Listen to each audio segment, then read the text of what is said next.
Oh, I'm intimidated by so many of these right now. I don't know. Just fight back. Fight the man. I don't know.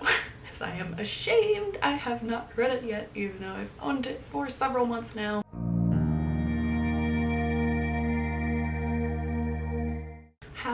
Hello everyone, my name is Bonnie and welcome back to my channel. So today we're going to be doing things a little differently, but we are going to be going through all of the books that I'm hoping to get to for June.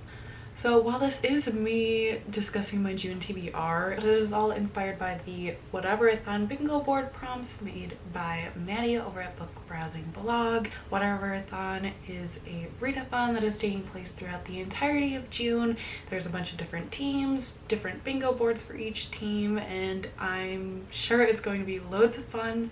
I did participate last year as well, although I wasn't making videos at the time, so I am kind of excited to do kind of both this year. June is going to be jam-packed with busyness for me, but I am going to try my best to read as much as possible because I'm just really excited, okay? I'm excited. So rather than me just coming to y'all and being like, okay, these are the books I want to read, I figured I would have the bingo board prompt on my phone and pick out some of the prompts slash potential bingos and pick out some books that would match with it that way. So the team I have chosen to participate as a part of is Shelf Slayers, and I really like the variety of what's going on this board. I'll put the board up here for you guys to see. Maddie will have a better explanation of the bingo boards in her announcement video that I'll have linked below, but the white prompts are all identical on everyone's board. The gray prompts are just like activities that aren't reading specific that's on everyone's board, and then the colored prompts, which for my team is purple, are the ones that are specific to each team. So if you're participating on other teams, these prompts will be different, but these are the ones I'm going to be looking at for this read-a-thon. So I'm not going to go through the entire board because I definitely want to have flexibility in my June reads, especially with like me being busy. I don't know, I might be like, okay, we don't have a lot of time left in the month, let's do some quick reads, or maybe I'll just change my mind about what I'm in the mood to read. So I'm going to be going through two potential bingos. I will do one across and one down, so let's get to it. So the first one I will be going through the prompts of is the one that's on the far end, starting with recently hauled, and then I will be going down the bingo that way. So a book that I am picking out for this prompt is The Chosen and the Beautiful by Nghi. This was a extremely recent haul for me. I got it during my birth month of April and I'm so stinking excited. Also, this is quite short, so I think this is very read-a-thon friendly, and I know this to be a sapphic Asian reimagining of The Great Gatsby, which I think sounds absolutely amazing, and I'm so stinking excited to get to this one. I have read from Nghi in the past, so I already know I get really sucked in with their writing, and I'm just so excited to experience this, and this cover is absolutely stunning. So heckin' excited to have this on my June TBR. The next prompt under that one is favorite genre. So for that I have picked out First Sister by Linden. I believe this to be kind of like a sci-fi fantasy moment, which I love fantasy and I'm a big fan of sci-fi as well, so I feel like it's perfect. And I've heard this is another queer book as well, but let me read the back for you because it's been a hot minute for me. So as a refresher, let's go. First Sister has no name and no voice. As a priestess of the sisterhood, she travels the stars alongside the soldiers of Earth and Mars, the same ones who own the rights to her body and soul. When her former captain abandons her, First Sister's hopes for freedom are dashed as she is forced to stay on her ship with no friends, no power, and a new captain, Saito Ren, whom she knows nothing about. She is commanded to spy on Captain Wren by the Sisterhood, but soon discovers that working for the war effort is so much harder to do when you are falling in love. Leto So Lucius climbed his way out of the slums to become an elite soldier of Venus, but was defeated in combat by none other than Saito Ren, resulting in the disappearance of his partner, Harrow. When Leto learns that Harrow is both alive and a traitor to the cause, he now has a shot at redemption: track down and kill his former partner. But once he discovers recordings that Harrow secretly made, Leto's own allegiances are put to the test. Ultimately, he must decide between following orders and following his heart. A stunning and sweeping debut novel that explores the power of technology, colonization, race, and gender, The First Sister is perfect for fans of James S. A. Corey, Chuck Wendig, and Margaret Atwood. I think this sounds amazing. They're talking about different planets, talking about allegiances, politics, potential war going on. I'm so excited. Again, it's like decent size, so I'm just ready to vibe. I'm here to learn, I'm here to vibe, and just the elements that they mention in here, I feel like this just definitely fits in favorite genre, with it being that sci-fi fantasy moment going on. So, woo! Okay, and then under that, we have one word title, which this might take me a minute. This is hard. I feel like everything is like 3 or more. Okay, I have another recently hauled book, and that is Malice by Heather Walter. I am very intrigued to experience this book. It is another queer book, and literally all I know is that it is a sapphic reimagining / retelling of Sleeping Beauty and Maleficent. Like, are you kidding me? Like, I need to know. I need to experience this. Maybe I'll read a little bit to see if there's actually an additional plot to that. We'll see. Once upon a time, there was a wicked fairy who, in an act of vengeance, cursed a line of princesses to die. A curse that could only be broken by true love's kiss. The handsome prince, the happily ever after, utter nonsense. No one in Briar actually cares about what happens to its princesses, not the way they care about their jewels and parties and charm-granting elixirs. I thought I didn't care either until I met her. Princess Aurora, the last heir to the Briar throne, kind, gracious, the future queen her realm needs. One who isn't bothered that I am Alice, the dark grace, abhorred and feared for the mysterious dark magic that runs in my veins, even though it was a power like mine that was responsible for her curse. But with less than a year until the curse will kill her, any future I might see with Aurora is swiftly disintegrating. I want to help her. If my power began her curse, perhaps it's what can lift it. Perhaps together we can forge a new world. Nonsense again, because we all know how this story ends, don't we? Aurora is the beautiful princess, and I am the villain. Okay, I'm so freaking here for this. Like, attempting to break a curse, but falling in love, but like, feeling like you're doomed. Like, I think this is gonna be so captivating. I can't wait. Okay, and then the prompt under one word title is purple cover, which I technically could just also count Malice because it is definitely a purple cover, but I'm looking around for a purple cover. I can read the next novel installment in Skyward Flight by Brandon Sanderson. As you can tell, there's literally a purple character on the cover and like purple background going on. Also extra perfect because it is Read-A-Thon that I need to read next. I read the first installment during the Becca's Book-A-Thon 48-hour round. So the next one is Read-A-Thon, which follows the story of Alanik, who is the purple alien you see right there. So absolutely perfect. And I believe this novella is like about 200 pages, I want to say, so definitely doable. And I super enjoyed the first novella in this bind up. These are just extra installments in the Skyward world that kind of takes place concurrently with some of the events that occur in the second book, Starsight.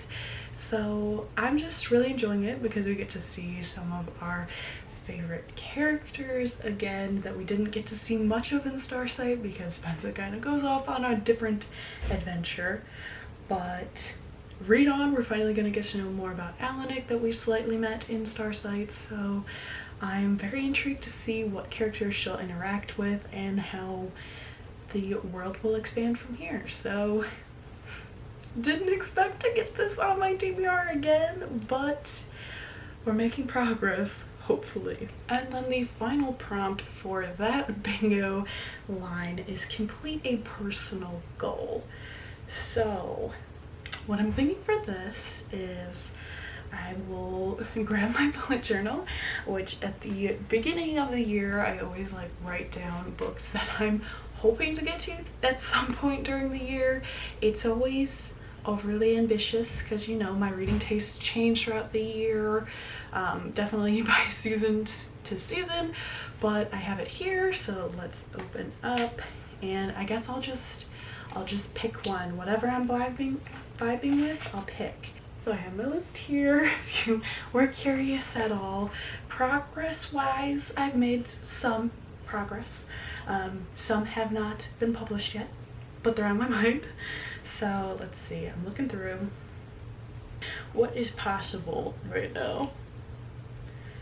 Oh, I'm intimidated by so many of these right now. I mean, I could put Titanic on my TBR again, but I've been flopping every single time I put it on my TBR, so maybe the novellas are enough and I should select something else.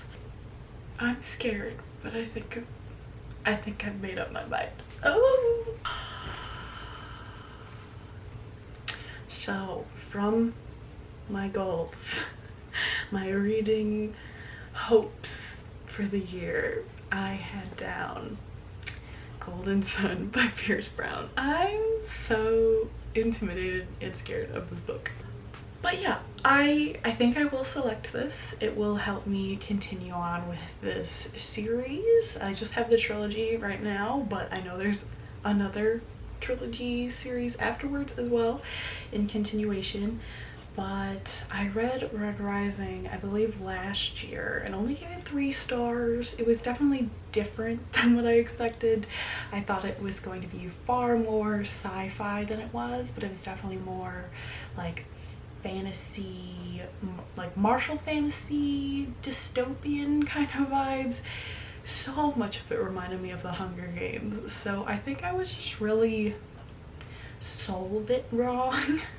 Like, I was definitely misled there, but I am definitely intrigued to continue. I definitely picked up for me towards the end. I know there's politics going on, war going on, feuding families, all that jazz, just trying to overthrow our caste system we have going on with different colors. Just there's a whole lot going on, and like I wasn't totally convinced with book 1, but hopefully book 2 will sway me.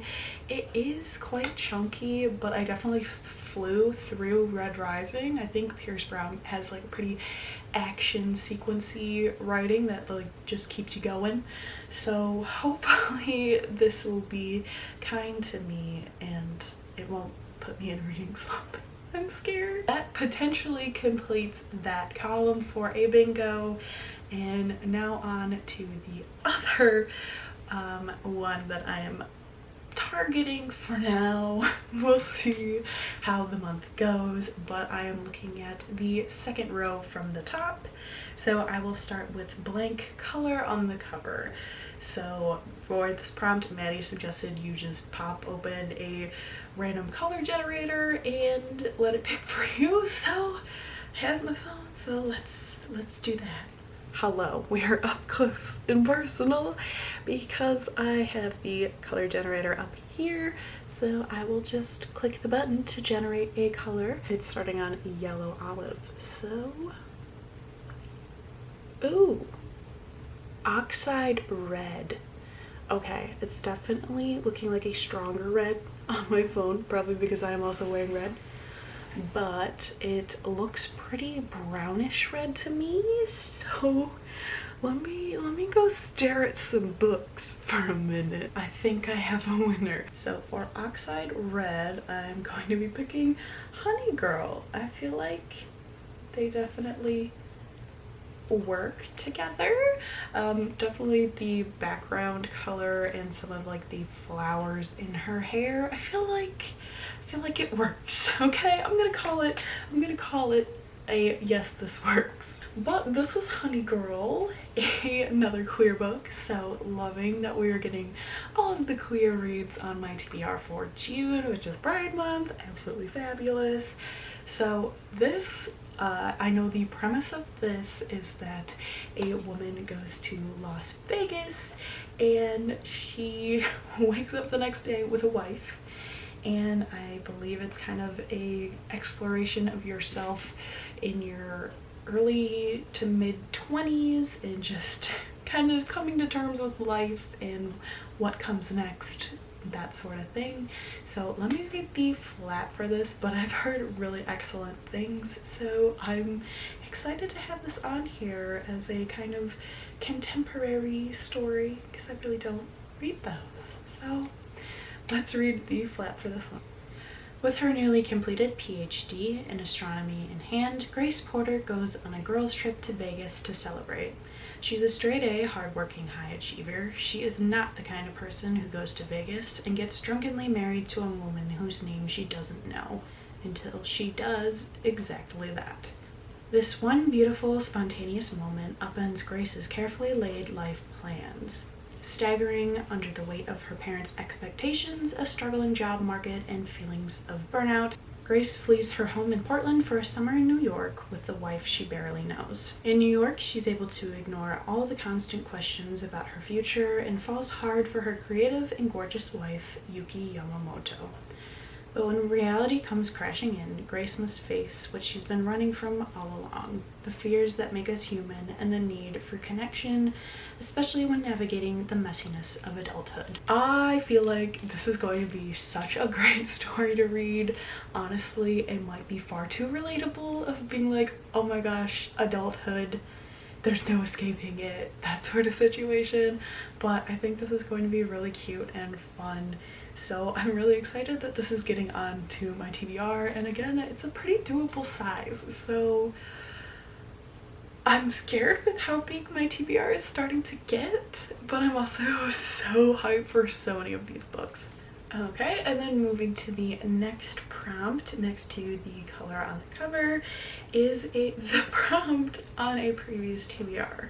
So again, if I wanted to, I could say the Skyward Flight novellas, but for the sake of this video, let's just pick another book. So I think a book I need to put on here because I am ashamed I have not read it yet, even though I've owned it for several months now, but that is Iron Widow by Zhao.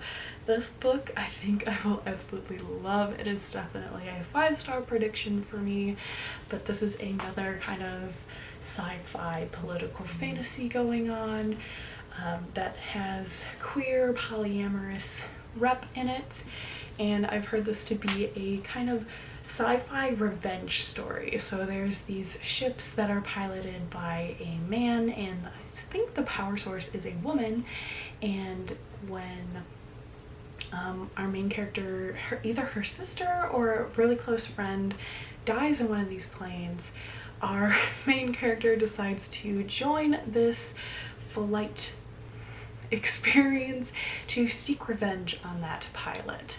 This spacecraft goes down and the male dies, but the woman survives. She is then known as the Iron Widow. So I'm assuming our baddie gets her revenge and things occur from there. So I'm super excited to experience this sci-fi revenge story. I think it's gonna be super fun, super captivating. Definitely intrigued about whatever romance is going on in here, but I can't wait to get to this one. And I also know that this also counts as a host fave, which is bonus points, this being one of Pris's favorite books, so all the more reason to prioritize this for June. Then the prompt next to that is one of the grayed out prompts, which is just join the 48-hour read-a-thon, which honestly, I don't know if I can complete that.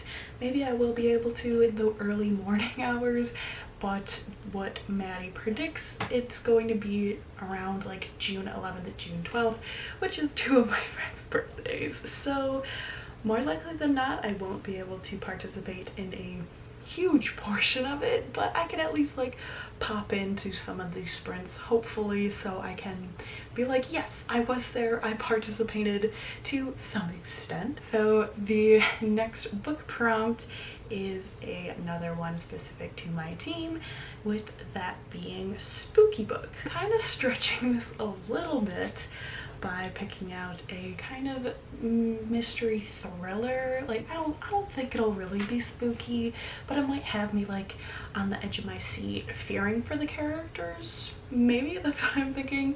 So for this, I am picking The Girls I've Been by Tess Sharpe.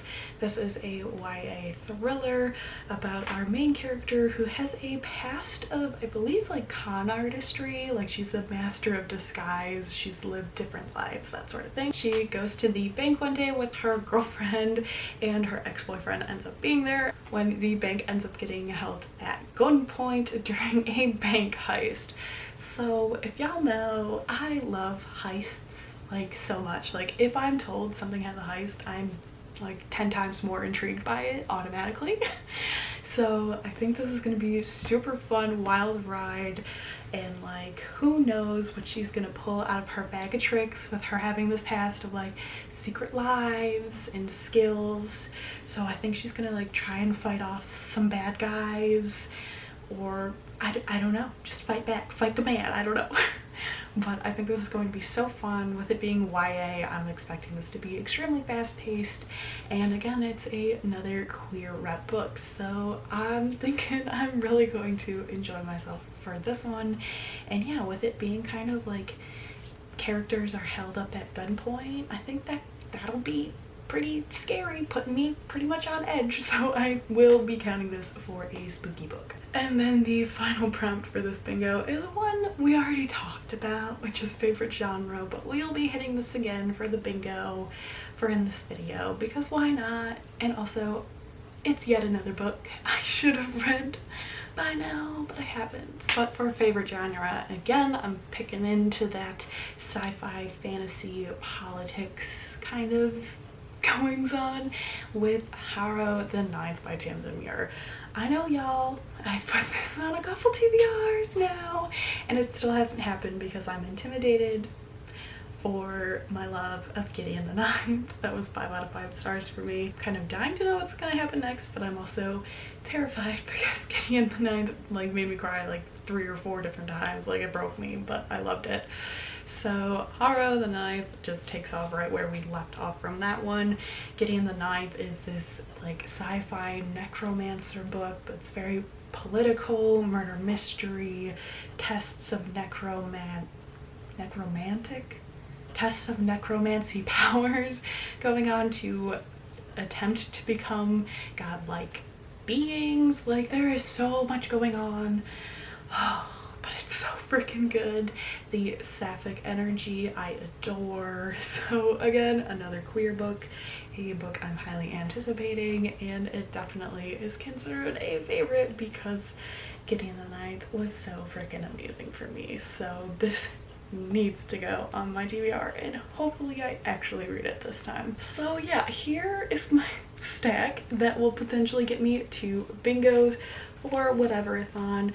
I'm more likely than not to have read quite a few other books that are not on my TBR to fulfill the bingo prompts, but these are the ones that are heavily on my mind at the moment. Fingers crossed I can get to a good majority of these, but with June being jam-packed with family events, with it being grad season, and then so many of my friends have June birthdays, I don't know how much reading I can do, but at least when I do, it will be ones I am highly looking forward to. So in the comments, as always, I would love to know what book you think I should prioritize, or let me know what books you are hoping to pick up in June. It'd also be super fun to know if you are planning to participate in Whateverthon. What team are you thinking? What bingos are you aiming for first thing? I'm sure it's going to be a super fun event, and I'm highly looking forward to it. So that'll about do it. Thank you so much for watching. Please like and subscribe if you enjoyed, and I hope to see you here for the next one. Bye.